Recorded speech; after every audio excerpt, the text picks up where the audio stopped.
Let's continue looking on a brush creator, and currently we're looking on the brushes, the shapes, and we're going to look on dotted line. Again, we on a ribbon selecting for our particle system just in case, so we can preview easy some of those. And also as a shape, blending mode set to normal, and we can pop up opacity a little bit higher. Actually, now let's leave it 90 so we can somewhat see through them. And you'll notice right here we're selecting currently line, and we have two options open. If we switch to the dotted line, now we have additional options for the dots. Let's go ahead and enable dots, and as we're enabling, we have properties for our image opacity and also properties for the dots. Notice this, that even we start drawing, the lot of coloring and everything will also affect from the palette panel, where you can select color, gradients, or image. So this is really responsible for the coloring, and our shapes were responsible for the shapes and opacity of our brush in this step. So let's go ahead and look what we have. Of course, same like in a sequence, we can use an image, and let's go click on an image where we can preload it at different images from collections or from import images. And before we do this, you know what, let's go create a new vector layer so we can modify it.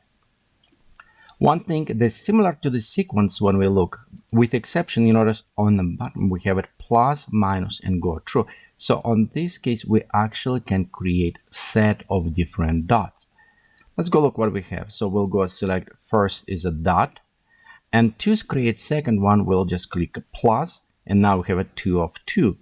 And for the second, we can create a cross. And if I want to change the first one, I can go back and select, for example, star. Notice as we're changing, 1 of 2 is changing, so we can. And let's go create maybe one more. And for this one, we'll go and create maybe triangle. Okay, so we have 3 shapes, 1, 2, 3. What's happening when we start drawing? You'll notice now we have all of those 3 shapes applied. So in this way, we can create all different type look like particles. Let's go ahead, click on edit. At this point, we can actually modify as well. What's happening if we delete one? So we can go click X, and notice as we're deleting, we're going back just to one shape. So you can add multiple different shapes to this. As well, we can upload different images. In some cases, we can have it very complex or very nice. For example, we're going in one of the projects, we're going to create a fall leaves kind of a leaf effect. So we can upload it actually our own PNG to this. But also we can always just come and select different. Let's look on the properties. We have the size, and currently it's size set to our dots. But notice also we have an option to enable pen sensitive, pressure sensitive if we're using Vicom. If we enable here, we have our value where it says maximum value. So if I set the value to, for example, 50, it's meaning my maximum pressure value will only going up to 50, equal if I select 50 in here. So it's what size will be. Let's disable this.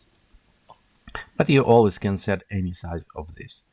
We also have it next is size jitter, which allowed us to change randomness add to our size, and we can see we can have it very small or very big. If we take this all the way to the 0, will become to more uniform size. However, we still have a little bit difference, and you can notice, but it is dramatically reduced. Same opacity jitter, we have it from different opacity going around all the way, and we can have it with the minimizing as well. Notice we still have it some opacity, but this is well related more to the brush beginning and end, some other opacities effect. But overall, right here we have our opacity and size jitter. Spacing, it's allowed us to put a different spacing between when we're creating particles. So when each particle created, we can specify how often we want those particles generated. As well, we have the spacing jitter, which add randomness in the spacing. And we can go to all away, which is become a little bit more uniform. Again, it does not give a total uniform location, but it's getting closer to this. Okay, next we have scatter, which is displacement against our, and you can see against our vector, where we have our path for a brush.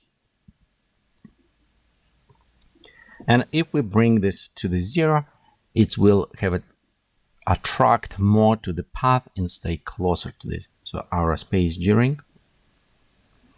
Okay, angle jitter also will allow us to rotation, so we have it more uniform, and you can see right here how they're displaying. They're going on top, all positioning same way, and we can add angle jittering to our based on a path. Again, depend on what type of the brush you're using. You maybe want add jittering. Maybe if you want to go with flames or other ones, you maybe don't want it. Also, we have a flow trajectory. So, for example, if we set to the 0, and you know what, let's switch this maybe to flat shape. You notice how they're going orientating top. If we enable follow the trajectory, you can see how it start going with the trajectory of our brush. So in this case, it's more going with our path. Also notice positioning of all these particles. It's not just depend on our shapes, it's also depend on what type of particle system we use it. Example, if we switch to the flames, you can see how the positioning and everything is changing already. And same if we're using follow, it will be more straightforward. And we're going to, for example, elastic. Let's go to the dotted line, dots, so we'll reselect it. You can see how the more natural effect and influence of velocity and speed is affecting this.